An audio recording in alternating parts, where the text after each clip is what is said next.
Hey everyone, it's a nice day and I'm back, and what I thought I'd do today was give a little sort of sequence that you could use as an off-ice warm-up before you get on the rink. It's going to kind of target a bit of everything. It's about mobilisation, it's an active warm-up. I've got a few props with me, but you don't necessarily need them, although a mat's always a useful thing because some of these exercises you wouldn't want to do on the rink floor, I would imagine.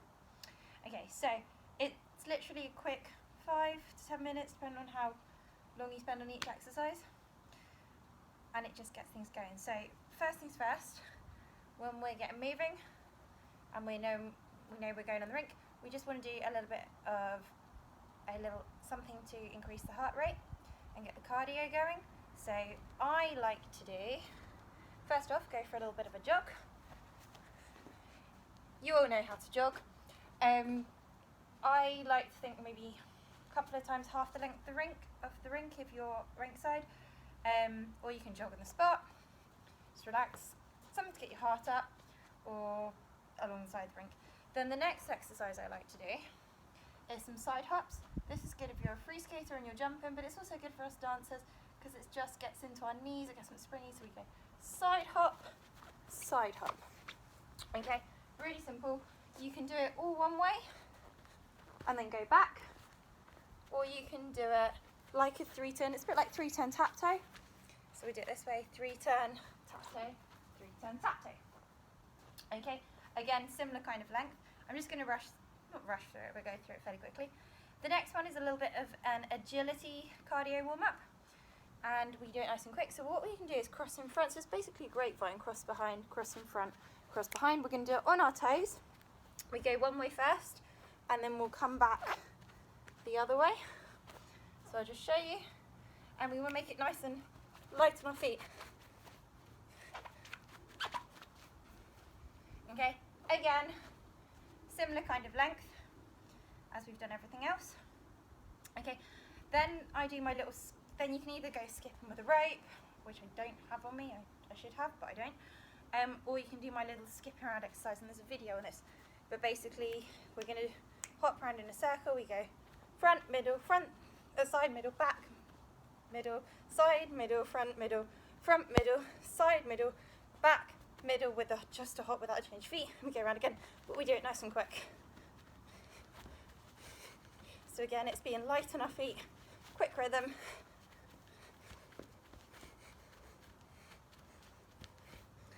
So it's a nice agile cardio warm-up, but also get your brain working.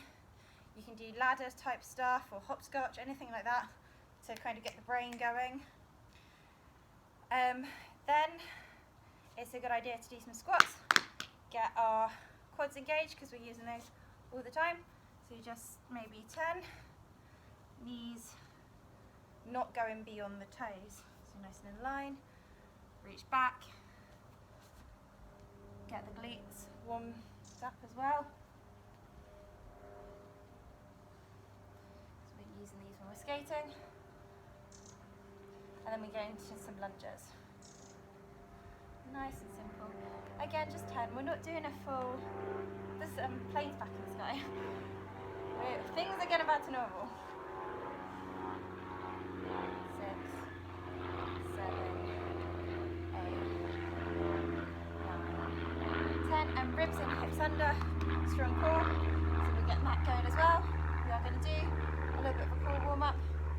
3, 4, 5, 6, 7, 8, 9, 10. We do some curtsy lunges. 10 to the side. 1 or 5 even. Getting tired. You don't want to overdo it. But this is like your cross line.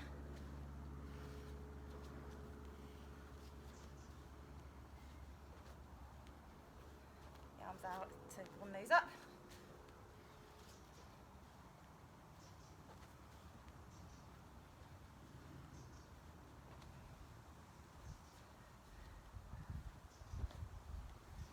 And the last one, oh, I used the 10th one there. Do some side lunges. These are all on previous videos as well, but they're great things to include in your little warm-up series.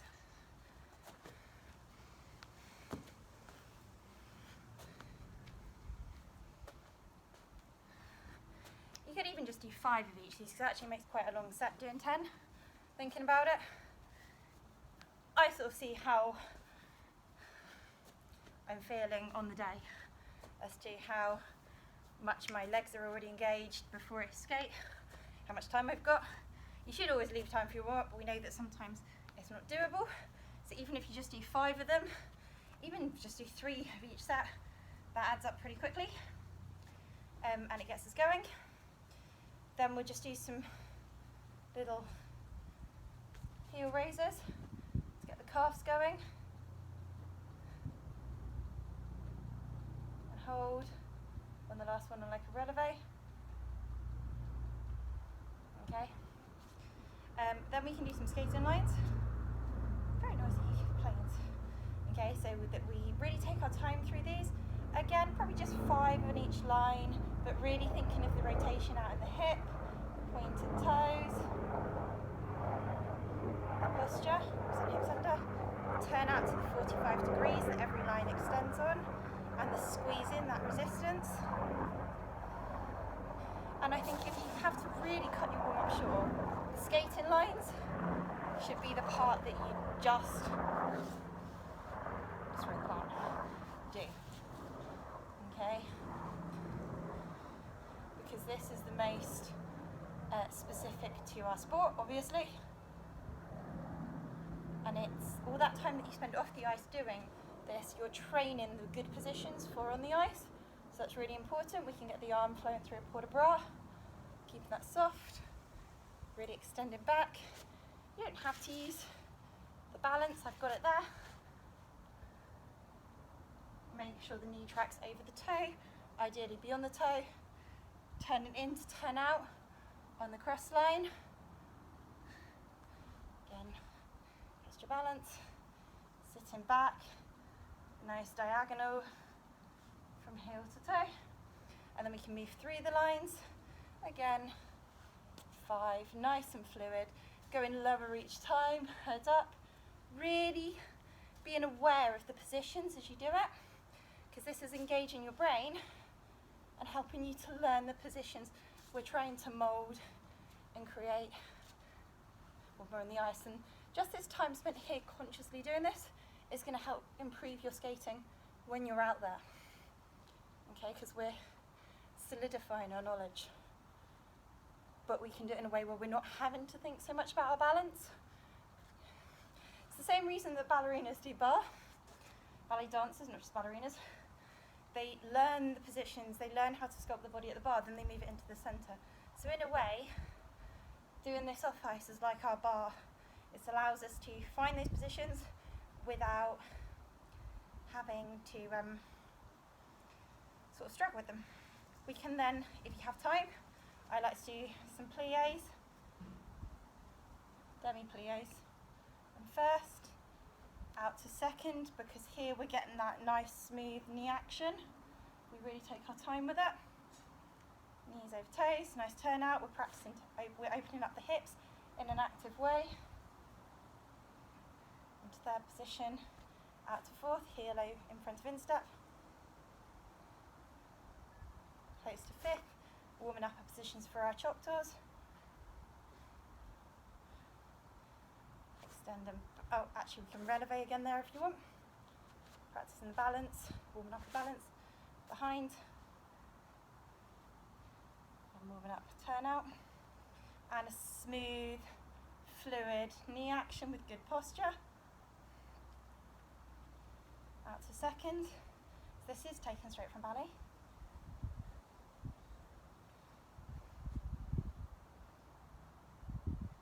Arms and feet in third. And into fourth. Not too wide. Again, 5 or 10 of these, depending on how much time. Releve and out.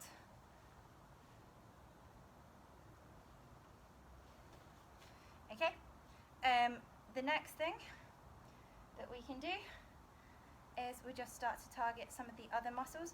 So we're going to come down to our mat. There is a reason I have this here. And I like to do a few little crunches, not full sit-ups, Okay, so we're just lifting, keeping the neck relaxed but lifting it off, and just little forward crunches there, reaching towards your toes. If you want to, you can do a full sit up, but you don't really need to. It's more just saying good morning or good afternoon or whatever it is to your abs. So you can do a full sit up, but make sure the feet stay on the ground. And you do 5 of those. Okay, controlling the coming back, not hoisting yourself. It is just waking the muscles up. Okay, or you can just do the little crunches there, and you can really get those abs engaged. And we can do a few side crunches, the same, 5 to each side, 10 to each side, waking up, saying good morning, and then a few yoga bridges down and up, down and up. So we're waking up our hamstrings and our glutes, and again our core. It's just giving us a bit of an active warm up here.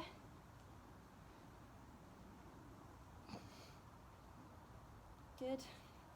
Okay, and then we'll do a few active stretches. Remember, static stretches is better post session. Prior to the session, it's about moving through positions. So we'll start off actually with just some mobilization. So we'd start with head rolls, rolling forward. There we go. You can take it back because we are actually, as skaters, we do go back. Then we can start to roll our shoulders. 5 forward, 5 back, then 5 forward, or vice versa, makes no difference. And then we can rock side to side. Okay, so keeping this as rib isolation, so the hips are staying forward, and we're just twisting, so this is like when we're stepping out for across. I actually missed one of the skater nights. We should do a few of our wide steps side to side as well for our crossovers when we were doing the skating lines, so you can really get that practice of that position too. And then you can see how the rib turns, so that's why we're doing this. We can do some hip rolls, some circles, and the other way around. And we can do some roll downs, vertebrae by vertebrae.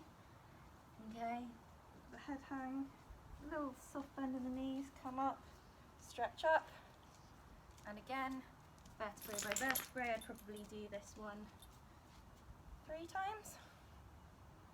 But again, as many as you need. Pull yourself up. Okay, and you could do some pelvic tilts so that we get aware of that posture as we want it, with the ribs in, hips under, and where we don't want to let it go, to that archy back, which is quite natural for me. So squeeze, engage. Okay, we can roll our knees. There is a warm-up video on this, rubbing our kneecaps as we do it in each direction. And then we can roll side to side. There is a possibility that my dog here, in fact it's not even a possibility, it's a thing. She's come to maybe say hello, or maybe just sunbathe. Rock side to side, roll those ankles, so we're warming up. It's Marnie. So we're warming up our feet, and we can roll the ankle there as well. This is really important for getting on the ice and doing our edges. Okay, and also when we're doing the relevés, we're testing our balance and using the muscles in our ankle, which is important for our stability. We can do wrists as well, so that they're feeling strong. Okay, it is a good idea in your off-ice sessions to put a little bit of weight on your wrists. So one thing you can do is just lift. If you can lift up off the floor, great. But if you just want to sit down and lift your body up with your feet still attached and feel the weight through your wrists, it's a good way of warming those up too. A few other little stretches. I put trainers on. It's so much easier in like ballet shoes or whatever. But the rest of us need trainers. Point and flex, point and flex. So we're getting that, getting the point and the toes warmed up. I missed, stood up. You should also do some arm circles there. 5 back, and then 5 forward. And see if you can do some where you alternate.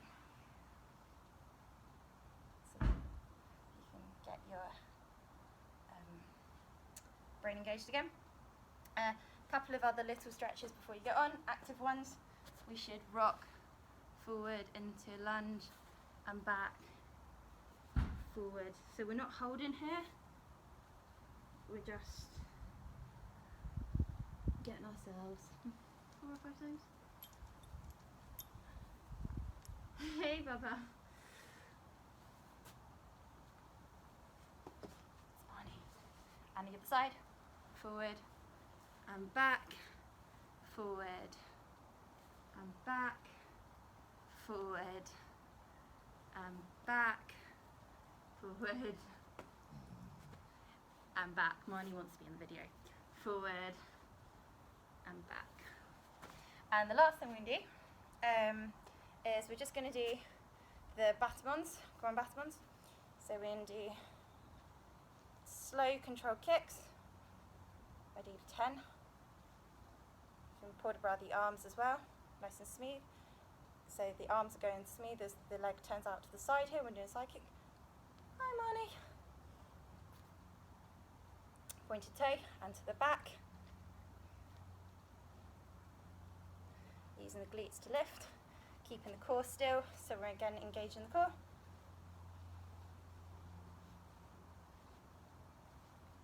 To the side, bringing the arms around, pointing the toe, being aware of that position. And then to the back. And then I like to do the rondation. You're a little bit in the way, my pup. So I'll come to the side. So go forward, side, back, and forward, side, back. Probably 5 of these or 3, however many feels good, that gets your hip opening. Doesn't have to be as high, you can do it at a lower height, but I don't want to hit the dog, so the key thing is whatever height you're doing at, make sure that this isn't all moving, and that's the same, the core. Keep it engaged. That's the same with the ground batamons. Only take it as high as you can do without compensating here. So it might just be that you're literally doing this on the floor. That might feel fine. You might get a little bit more advanced and do it at a slightly higher height, or you might be able to take it up to that 90 degrees and almost spiral it. I always feel that when we're warming up, the reason we're doing it is to get the muscles ready and stretched and fit and flexible, but they're not there yet. That's why we're doing this. So therefore I don't like just giant swings of the legs uncontrolled, because it doesn't really do anything to controlling and improving your core. It doesn't really, it will warm up the action, but you're doing it when the muscles are still possibly a bit tight. So it's better to do it with control and feeling and that resistance, and that's going to help you to get a better quality movement, to transfer to the ice and be ready. All right, everybody. Well, that is a fairly comprehensive little off-ice warm-up. As I said, you can make it longer or shorter, depending on the time you have, but try to do at least some of it, and at least the skating lines there, and something else to warm. Right, well, from me and from Marnie, she said hello. Hello, my bubba. I will see you next week. Bye-bye.